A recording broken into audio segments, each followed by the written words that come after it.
Hello friends, SRH food சேனலின் அன்பான வணக்கம். ஃப்ரெண்ட்ஸ், இங்கே பாருங்கள், உருளைக்கிழங்கு கிரேவி தான் ரெடி பண்ணியிருக்கேன். ரொம்பவே நல்லாயிருக்கும் ஃப்ரெண்ட்ஸ். வாங்க ஃப்ரெண்ட்ஸ், வீடியோக்குள்ளே போகலாம். சப்பாத்தி தான் ரெடி பண்ணியிருக்கேன். சப்பாத்திக்கு உருளைக்கிழங்கு கிரேவி ரெடி பண்ணியிருக்கேன். ரொம்ப நல்லாயிருக்கும் ஃப்ரெண்ட்ஸ். சோளம் சேர்த்து ரெடி பண்ணியிருக்கேன். ரொம்ப நல்லாயிருக்கும் ஃப்ரெண்ட்ஸ்.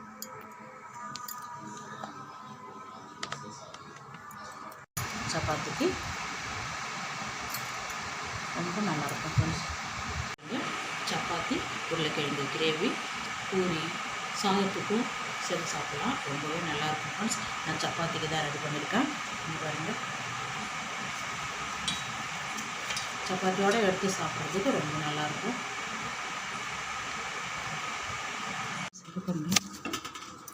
சோளம் தான் எடுத்துருக்கேன். இதெல்லாம் கட் பண்ணிவிட்டு இந்த பீஸை மட்டும் அப்படியே வேக வச்சிடலாம். இங்கே பாருங்கள், 3 உருளைக்கிழங்கு தோல் நீக்கி எடுத்து வச்சுருக்கேன். இங்கே பாருங்கள், நல்லா வாஷ் பண்ணி தான் வச்சுருக்கேன்.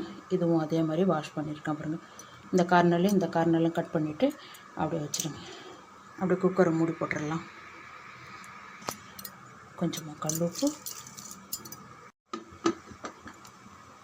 6 விசில் வரட்டும் ஃப்ரெண்ட்ஸ்.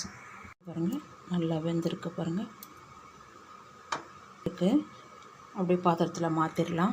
இந்த சோளம் வரைக்கும் எடுத்துகிட்டு நடுத்தண்டை வந்து நீக்கிடுங்க. இங்கே பாருங்கள், சோளத்தெல்லாம் எடுத்துட்டேன். உருளைக்கிழங்கு நல்லா மசிச்சிடுங்க.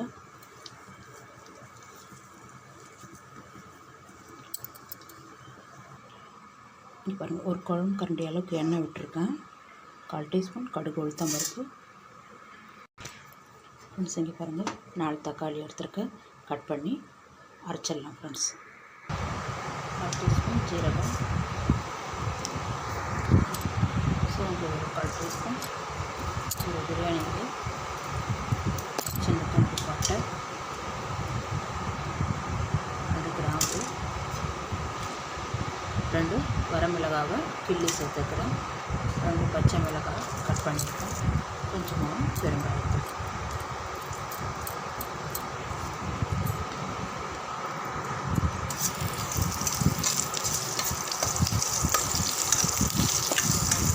பொரியட்டும். கொஞ்சம் கருவேப்பிலை, இஞ்சி பூண்டு பேஸ்ட் 1 டீஸ்பூன் சேர்த்துக்கலாம். நல்லா வதங்கிட்டு இந்த டைமில் கடலை மாவு 2 டீஸ்பூன். ஒரு 2 நிமிஷம் எண்ணெய் நல்லா திரிஞ்சு வந்துட்டு பாருங்கள். 1 டீஸ்பூன் காஞ்ச மிளகாய், பச்சை மிளகாய், காஞ்ச மிளகாய் சேர்த்துருக்கோம். காரப்பாகு சேர்த்துருங்க. 1/2 டீஸ்பூன், 1 டீஸ்பூன் சேர்த்துருக்கேன். மஞ்சள் பொடி 1/2 டீஸ்பூன்.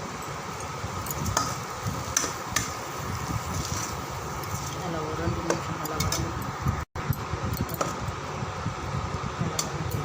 இந்த டைமில் நம்ம அரைச்சிருக்கிற தக்காளி விழுதை அப்படியே சேர்த்துருங்க.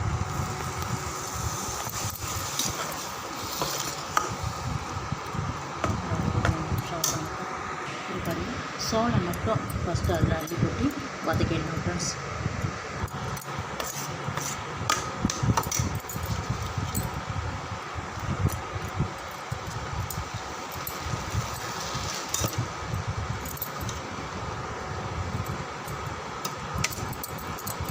நல்லா இந்த மசாலா கூட 5 நிமிஷம் நல்லா வதங்கிட்டு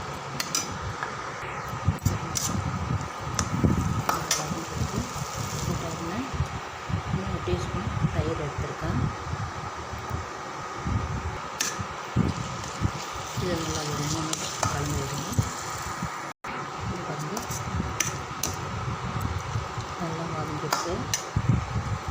எண்ணெய் நல்லா திரிஞ்சு வைக்கும் பாருங்கள். நல்லா வாசனையாக இருக்குது. எடுத்து வச்சுருக்கேன் உருளைக்கிழங்கு அப்படியே சேர்த்துருங்க.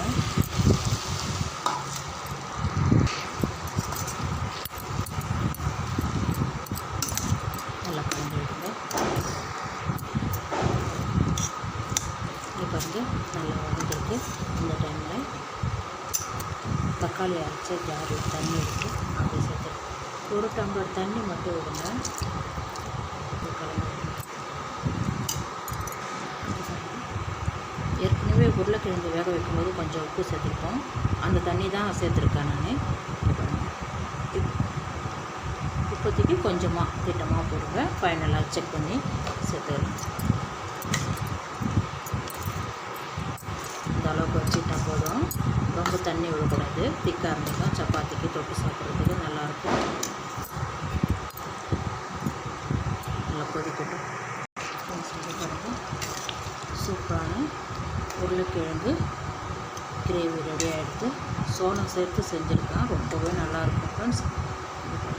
நல்லா பச்சை சோளமாக வாங்குங்க. அப்போ தான் நல்லாயிருக்கும் சாப்பிட்றதுக்கு. உங்களுக்கு விருப்பம் இருந்தால் கரம் மசாலா பொடி சேர்த்துக்குங்க. நான் இப்போ சேர்க்கலை. இந்த டைமில் சேர்த்தா நல்லாயிருக்கும். ஸ்டவ் ஆஃப் பண்ணிவிடுங்க. கொஞ்சமாக கொத்தமல்லி, ஒரு கருவேப்பிலை. அவ்வளோதான் ஃப்ரெண்ட்ஸ். சூப்பரான கிரேவி ரெடி.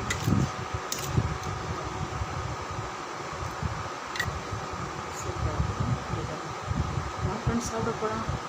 பூரி சப்பாத்திக்கெல்லாம் ரொம்ப நல்லாயிருக்கும். ஒயிட் ரைஸுக்கும் நல்லாயிருக்கும். ஃப்ரெண்ட்ஸ் உருளைக்கிழங்கு கிரேவி தான் ரெடி பண்ணியிருக்கேன். ரொம்பவே நல்லாயிருக்கும் ஃப்ரெண்ட்ஸ். இந்த வீடியோ பிடிச்சிருந்தா லைக் பண்ணுங்கள், ஷேர் பண்ணுங்கள், கமெண்ட் பண்ணுங்கள், மறக்காம சப்ஸ்கிரைப் பண்ணுங்கள். அப்படியே பக்கத்தில் இருக்க பெல் ஐகானை கிளிக் பண்ணுங்கள். Thank you friends.